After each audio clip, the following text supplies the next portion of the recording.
North Carolina, we've been able to see Mount Pleasant Advent Christian Church replanted. And it's been really encouraging to see what's been happening there with Daniel Carl. And I think there's a lot of Mount Pleasant opportunities in our denomination and even in Eastern North Carolina. So I'm so thankful for y'all's support and thankful to be able to be here tonight with you.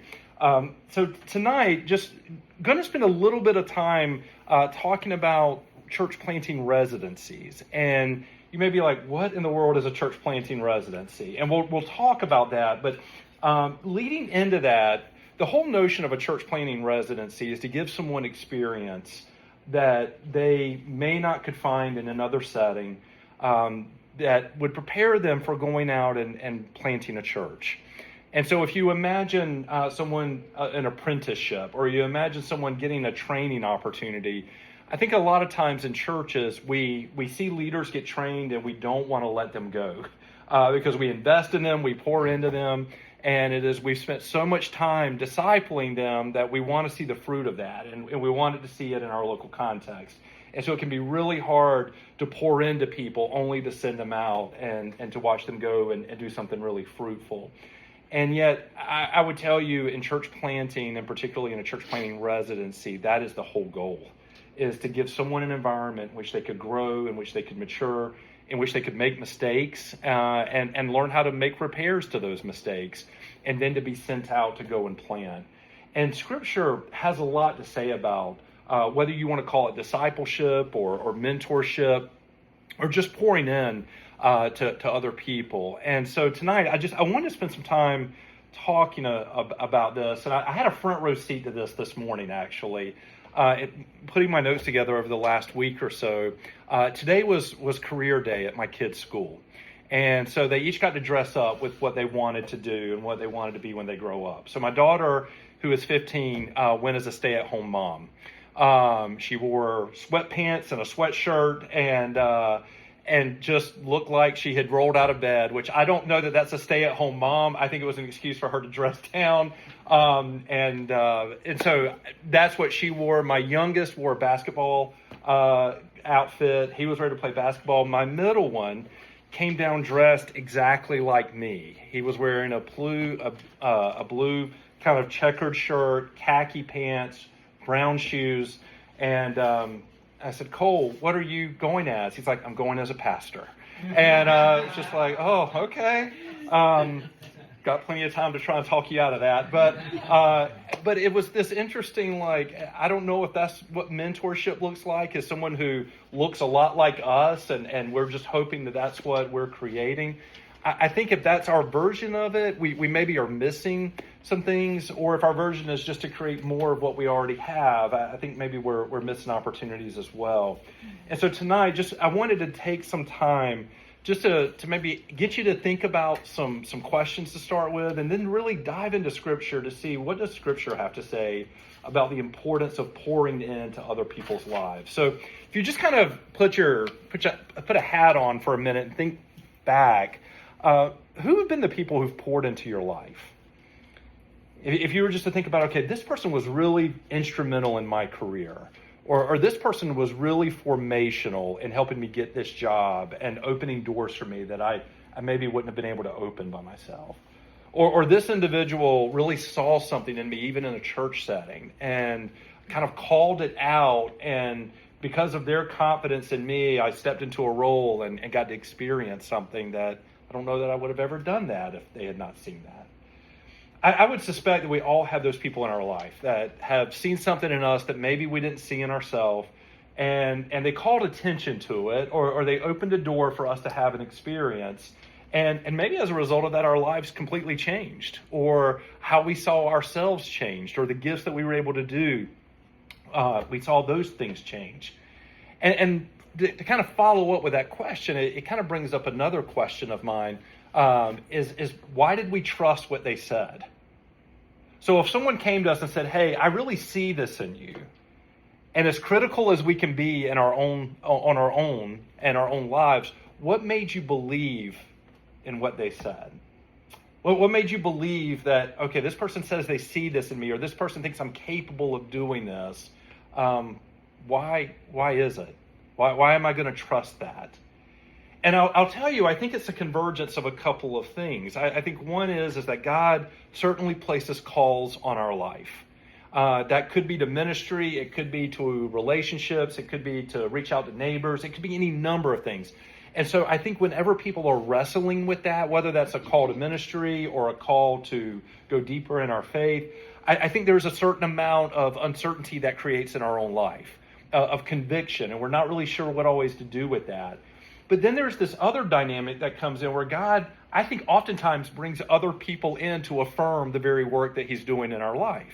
So he's working his own will out in our lives, and then I think he raises up other people in moments to come and say, hey, I don't know if anyone's ever told you this, or I don't know if anyone's ever said this to you, but you're really good at this, or I feel like God wanted me to share this with you. And all of a sudden you start seeing this collision of God's working in your life and that affirmation that he brings through other people. And I share that with you to say that I think when we talk about giving people opportunities to explore ministry, I think there's a lot of that happens, where God is working out a call in someone's life, and then God is using other people to affirm that call and to say, yeah, I see this in you, or I think there could be something there in your life that God could do pretty powerfully. So Proverbs 2, and this may sound strange to think about going to the Proverbs to talk about discipleship or mentorship, but Proverbs 2 is a really interesting chapter. There's 31 chapters in Proverbs. Most of them are attributed to Solomon. I love context when you study Scripture, and there's 3 books in the Bible that are attributed to Solomon: Song of Songs, Proverbs, and Ecclesiastes. And I think about in that context that in a lot of ways, and this is just Adrian's speculation, this isn't like anything, it may not be accurate, but the way that I think about those 3 books of the Bible is at different points in Solomon's life.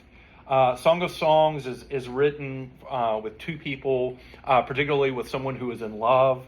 And I'd like to think that Song of Songs was kind of Solomon recapturing some of his youth. I think Proverbs is a good midlife book where you're just gathering wisdom and you're dispensing wisdom.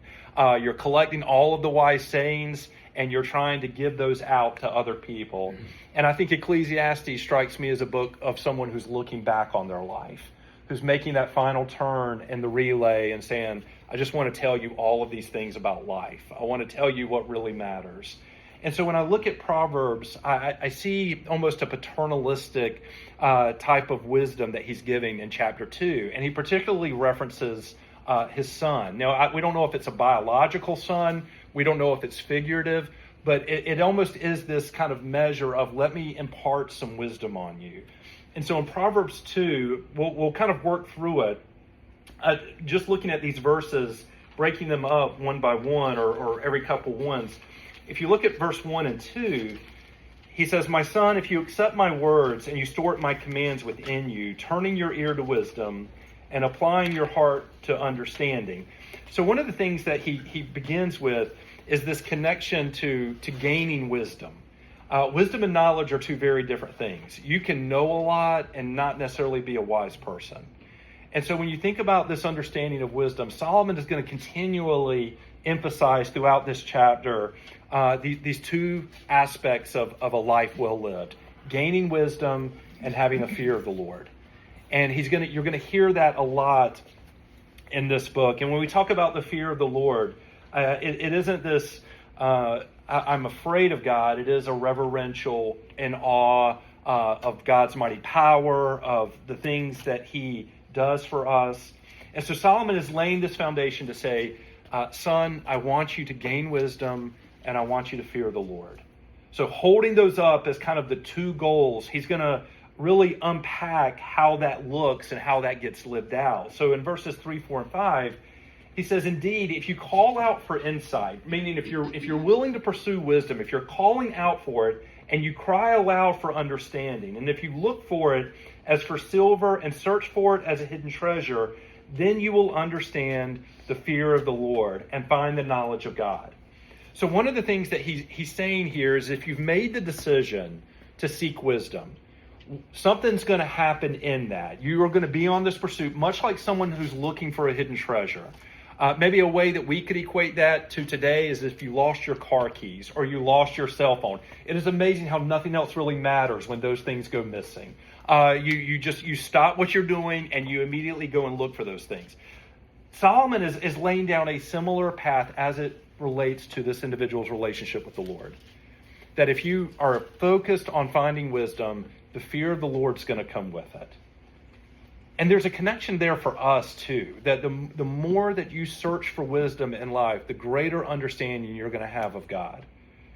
And I think there is a connection to that. So Solomon is laying down this pursuit of wisdom. Pursue it as if you are looking for treasure, as you're looking for something that has value in your life. In verses 6, 7, and 8, he says, "For the Lord gives wisdom. From his mouth comes knowledge and understanding. He holds success in store for the upright. He is a shield to those whose walk is blameless. For he guards the course of the just, and he protects the way of his faithful one." So one of the things that he is reminding his son here is that wisdom only comes from one place. It's often been said that good experience or wisdom comes from good experience, or good judgment, and bad judgment comes from experience, or something along those lines. Let me get this right. Good judgment comes from, I'm going to butcher it. Good judgment comes from experience, and experience comes from bad judgment. And I think Solomon would say, you know what, I really want to challenge that. I want you to think about wisdom coming from God. And there's a lot of people who have lived a long time, and you can look at their actions and you would think that you'd have wisdom by now to not keep making these same decisions.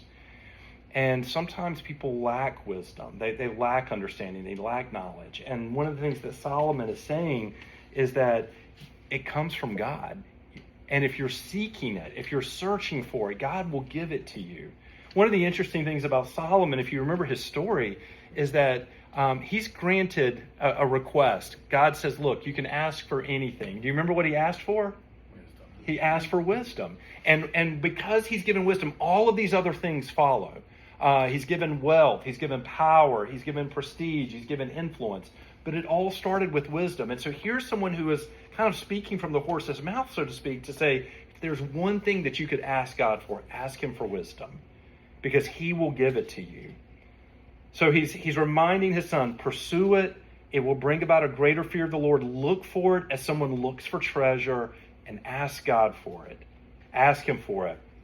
And then he's going to talk about how wisdom will actually benefit this individual. Look at 9 through 11. He says, "Then you will understand what is right and just and fair and every good path. For wisdom will enter your heart, and knowledge will be pleasant to your soul. Discretion will protect you, and understanding will guard you."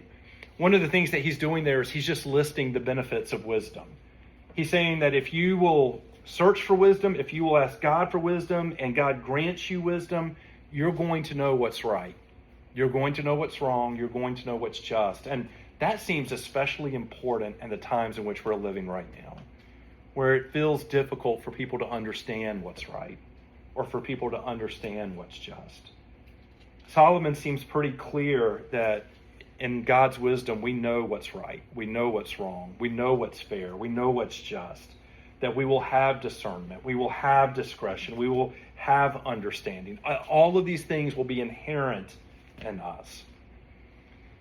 And one of the things he's going to do in this next part of the chapter is he's going to paint all the benefits of wisdom, as he's done the first 11 verses. And then he's going to paint, and this is what life looks like without it. So if you pursue wisdom, if you want wisdom, if you want to ask God for wisdom, you're going to get a fear of God, you're going to get understanding, you're going to get discretion, you're going to get fairness and truth and right and wrong.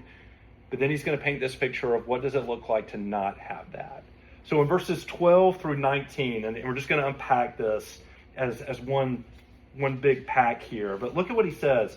"Wisdom will save you from the ways of wicked men, for men whose words are perverse, who have left the straight paths to walk in dark ways, who delight in doing wrong and rejoice in the perverseness of evil, whose paths are crooked and who are devious in their ways. Wisdom will save you also from the adulterous woman, from the wayward woman with her seductive words, who's left the partner of her youth and ignored the covenant she made before God. Surely her house leads down to death, and her paths to the spirits of the dead. None who go to her return or attain the paths of life. Sounds pretty dark when you're reading it. And I think one of the things that Solomon is doing, again, whether this is his literal son or he's talking about it just in terms of a euphemism, he's doing this contrast between there's these two paths. One is filled with wisdom and understanding. One is filled with darkness and poor decision making and death. And what's fascinating is that he talks about these two individuals, the wicked man and the adulterous woman. Now, there's a lot of scholars who look at this and who will say that these people are not literal people. There's not literally an adulterous woman. There's not literally a wicked man. What he's talking about is this separation from God, these people who have rejected God. And I think that there's actually some really good arguments to be made for that, is that a life that is separated from God leads to destruction. It leads to folly. It leads to making poor decisions, whereas a life that's found in God leads to life and leads to salvation and to light. And so Solomon is really drawing this distinction by saying, if you don't choose God, if you don't choose wisdom, if you don't choose to pursue that, it almost seems to reckon that your only other option is this other path. That your only other option is to go down this road that brings wickedness and moral compromise, that brings an unfaithfulness to God. So you have these two very different paths. And then in verse 20 through 22, he finishes with this kind of promise of a blessing. And I'll just read this for you. It says, "Thus you will walk in the ways of the good and keep to the paths of the righteous. For the upright will live in the land, and the blameless will remain in it. But the wicked will be cut off from the land, and the unfaithful will be torn from it." So he kind of gives one more reminder. Like, look, choose the wise decision, make the wise choice, and choose God, and just remember the wicked are going to be cut off. What in the world does that have to do with church planting residencies?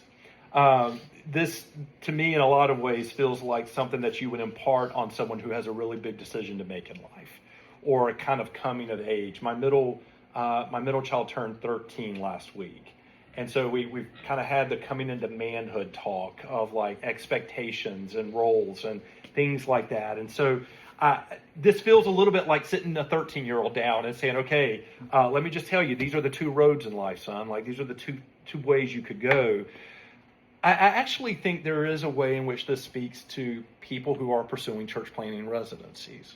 And what I mean by that is I think church planting is, I'll use Daniel Carl's words. I don't know how many of you know Daniel, who replanted Redemption.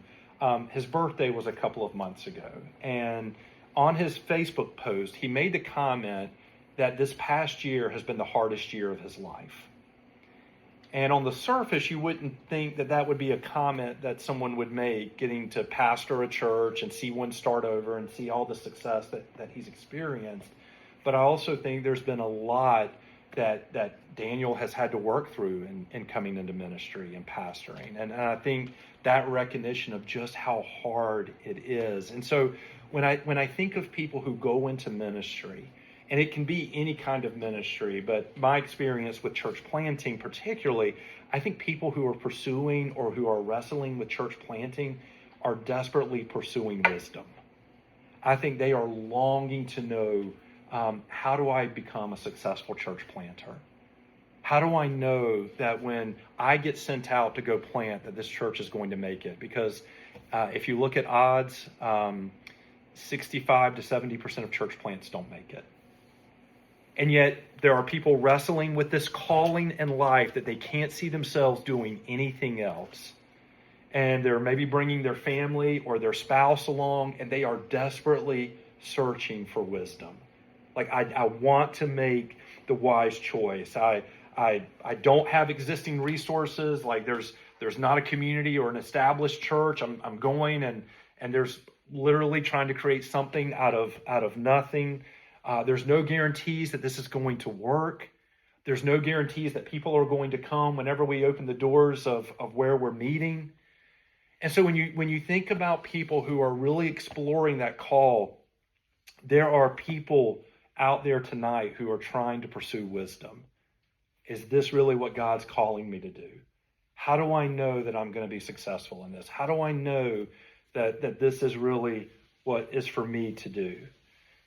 I look at that and I think there's a lot of what Proverbs 2 is talking about. Pursue it, search for it, seek it, try it, test it. I mean, look for those things as someone who is looking for treasure. The correlation to that is that I think of people who are pursuing church planting, and I think of opportunities like churches to give people a chance to train. And I think about what Solomon says where wisdom comes from, that it comes from God. People who are called into ministry, that call doesn't come from a parent. That call doesn't come from society. That call comes from the Lord. And so when I think about people who are pursuing church planting, for me, it is this call of God on their life. And yet, similar to what Solomon is saying, part of where wisdom comes from is surrounding yourself with people who give you opportunities to learn and to grow. People, much like what Solomon is writing in chapter 2 of pursuing it, chase it, understanding what's right and just. The only way that this individual, this son or whoever it is that he's writing to, the only way that he gets to actually live in and experience wisdom is to actually try it out. To actually go and pursue what is right and fair and truthful. And the only way to do that is to put yourself in situations where you have to understand what's right and true, where you are forced to make decisions, where you're forced to have experiences to say, okay, that is just, or that is wrong, or that is right. And so I look at people who are pursuing church planting, and I think, how great would it be to take that call of God and put them in situations where they are getting real life experience and gaining wisdom as to what planting and pastoring might look like. I think the other piece of this is exactly what Solomon says in verses 12 through 19, is that sometimes we put pastors in very unhealthy situations. Sometimes we put people who are looking to plant churches in unhealthy situations. And they come out with an understanding of that the church has to be about them, or it has to be the cult of personality, or they've got to build this mega, massive thing if they're going to be successful. And I think it's a lot of the same lures that Solomon warns about in verses 12 through 19, that those things can be destructive to you.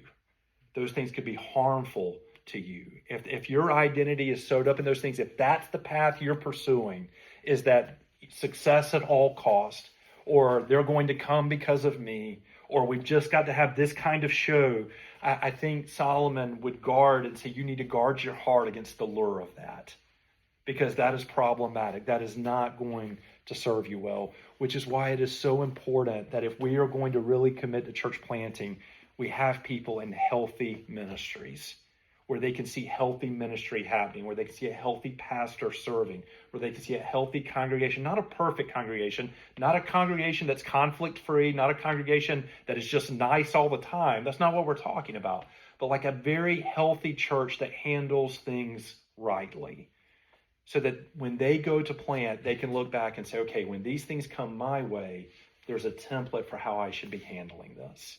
There's an experience for how I should be doing this. And then this last verse, I don't preach out of the New Living Translation much, but Proverbs 2:20 in the New Living Translation says this: follow the steps of good men instead, and stay on the paths of the righteous.